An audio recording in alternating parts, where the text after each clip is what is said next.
NBC previous year some பார்த்துட்ருக்கோங்க. Book வந்து 43 pen 35 therefore காப்பின்னு கேட்டிருக்காங்க. ஸோ இந்த மாதிரி வந்தாலே நம்ம ஏ ஆல்ஃபாபெட்டுக்கு நியூமரிக்கல் வேல்யூ 1 அசைன் பண்ணுவோம். அதாவது ஏக்கு 1 பிக்கு 2 அந்த மாதிரி. அதுக்குள்ளே அடிஷனா இல்லை ஏதாவது மல்டிஃபிகேஷன் ரூல் ஃபாலோ பண்ணியிருக்காங்களான்னு பார்ப்போம். முதல்ல புக்குக்கு அடிஷனை செக் பண்ணி பார்ப்போம். பிக்கு 2, ஓக்கு பார்த்திங்கன்னா 15, அப்போ 15 + 15, கேக்கு பார்த்திங்கன்னா 11. செக் பண்ணி பார்க்கலாம் கரெக்டாக வருதுன்னு.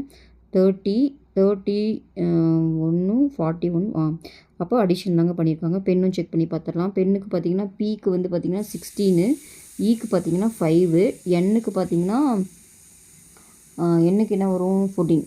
ஓகேவா? இப்போ ஆட் பண்ணி பாருங்கள். 35 கரெக்டாக வருதுங்க.